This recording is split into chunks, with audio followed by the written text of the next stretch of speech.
Andrew with Till Arcado. Today we've got a Lincoln SA250, an engine-driven welder with a Perkins 3-cylinder diesel. It's the 3.152.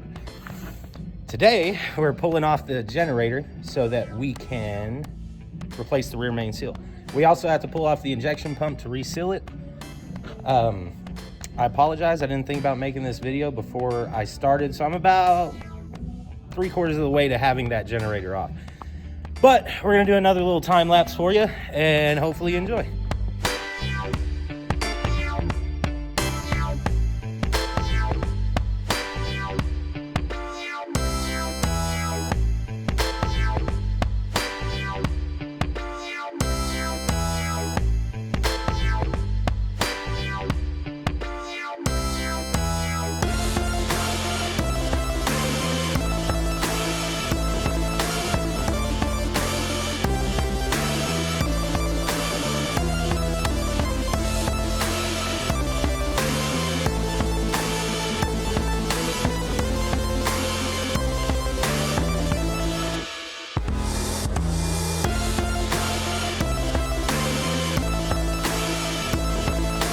Got the generator off. Want to show you why we did that. Right there is the rear main seal plate.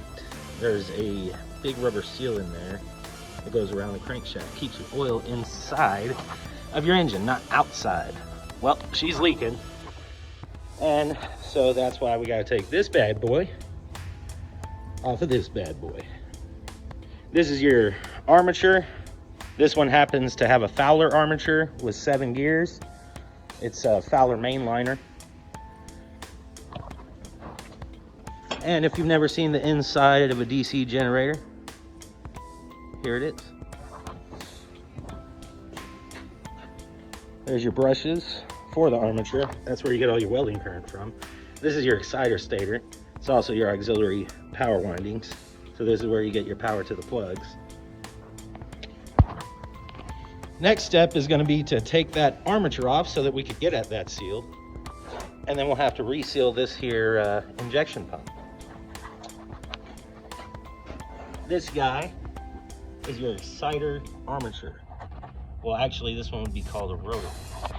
Feeds DC voltage into those 2 slip rings, and this becomes a 4-pole magnet. Spinning inside a coil of copper wire, aka windings, generates AC voltage.